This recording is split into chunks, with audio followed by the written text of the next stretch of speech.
Pumpkin Finds a Home. And it was written by Sandy Lardinois and illustrated by Deborah Cobbin-Borgo. All right, what do you think the story's going to be about? Pumpkin and what else? A mouse, that's right.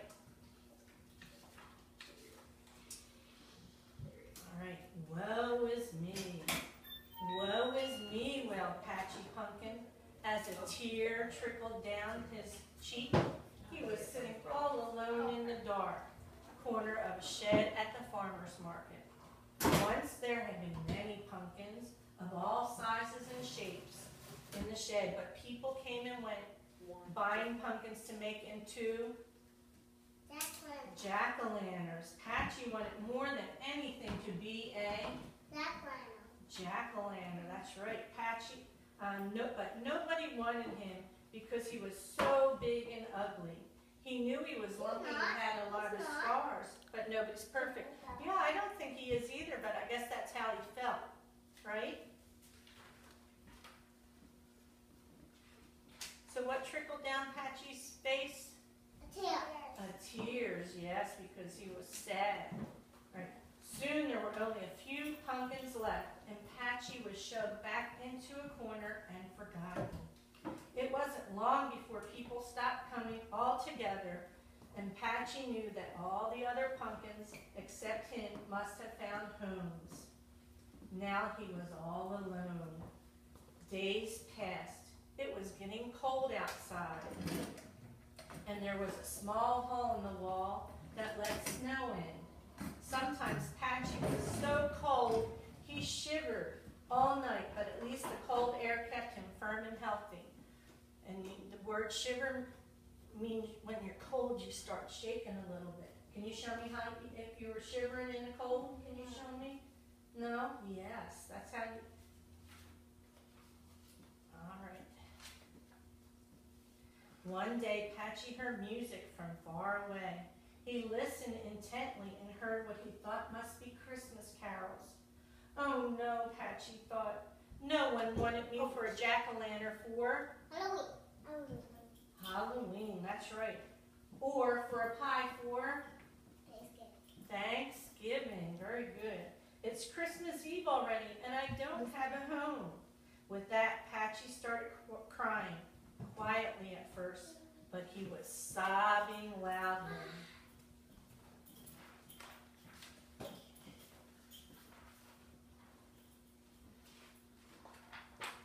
Not far away, a small brown mouse, known as Mr. Mouse, was sitting on a stone in the snow, looking very sad.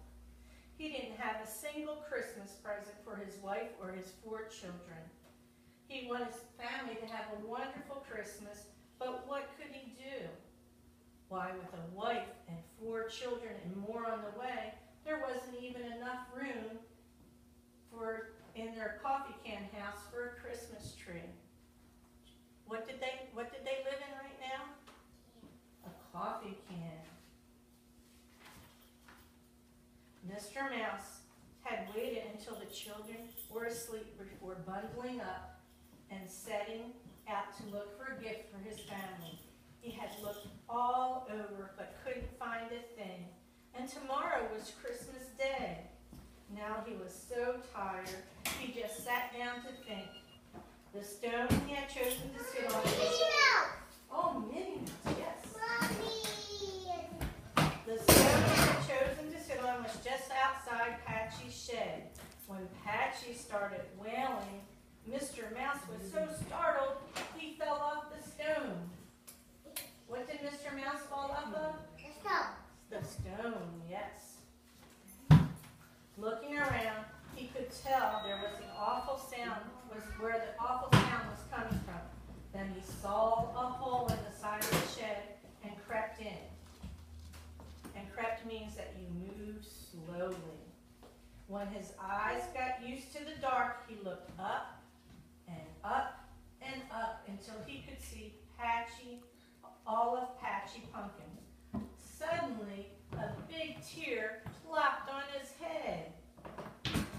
Why are you crying? Mr. Mouse said in his wee voice. I didn't know pumpkins could cry. while, but Patchy finally heard Mr. Mouse and almost stopped crying. What plopped on Mr. Mouse's head? A tear. A tear, because Patchy was doing what? Crying. Crying, yes. Oh, he sniffed. I wanted to be a jack-o'-lantern for Halloween? All right. But no one picked me because I'm so huge and ugly. No, you're not. I know he's not, but he feels that's why he didn't get picked. Then I hope to be a pie for... Thanksgiving. Do you eat pie at Thanksgiving? Yeah. Yes. But nobody wanted me for that either. Now it's Christmas Eve and I still don't have a home. There, said Mr. Mouse. I think you're beautiful. Anyway, you think you've got problems. My wife and children will be very disappointed unless I bring them something home for Christmas. Patchy and Mr. Mouse were so unhappy, they just sat there for a while sighing. All of a sudden, Mr. Mouse jumped up and cried, I've got it. Then he scurried away, forgetting to tell Patchy what it was he got. When he scurried away, that means he went real quick, okay? In a little while, Mr. Mouse returned to the shed with Mrs. Mouse. Without so much of as a quick hello, they went right to work, gnawing holes in Patchy. And when gnawing means they were chewing holes in Patchy. Patchy shuddered as he wondered what they were doing, but at least he wasn't lonely. They couldn't be making him into a jack-o'-lantern, he decided, because they made two noses where his cheeks should be. The twirl that Christmas light, that's what they're making. That's what they're making. The hole he thought should be a mouth was touching the ground. If that wasn't humiliating enough, then they gnawed eyes all around his head. Mr. and Mrs. Mouse were dashing in and out, doing all sorts of things that poor Patchy did not understand. They worked all night, and it was almost daylight when they finally left. Patchy really felt badly now, but he didn't have to wait long before finding out what a nice idea Mr. Mouse had. Pretty soon he heard all sorts of squeals and squeaks outside the shed. It was Mrs. Mouse and the four little mouses carrying all their belongings. When the children saw Patchy, they started jumping up and down with excitement. Mr. Mouse soon followed, dragging along a tiny pine branch, which he stood up right in the center of Patchy. Using sparkling snow and red berries, the Mouse family soon turned the scrawny pine branch into a shimmering Christmas tree. All right, when they had the pine branch and put snow and berries on it, what did it become then? A house. What did it become? Grammy. Christmas. It became a Christmas tree. All right, when everything was perfect inside their new home, the entire Mouse family gathered together and sang Christmas carols.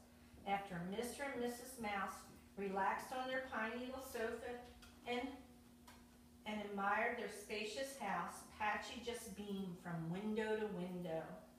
He still didn't have a home, but now he was at home, and that was even better. Okay, the one thing, Patchy cried a lot in the story. Do you remember a time that you cried? Why did you cry? Because you were sad?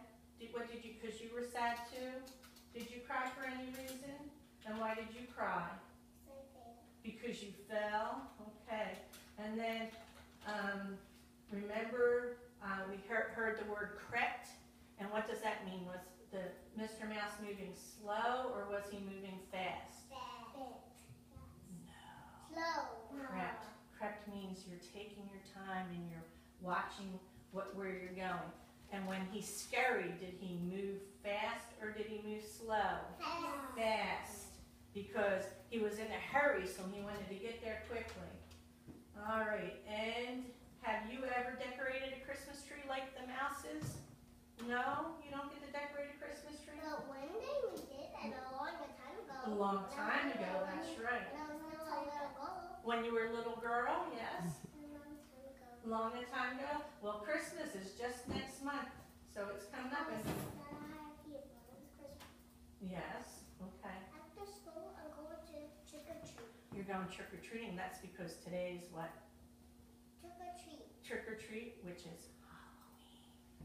We only went trick or treating, but now we're going trick or treating. All right. Well, thank you for your time, and I hope you enjoyed the story.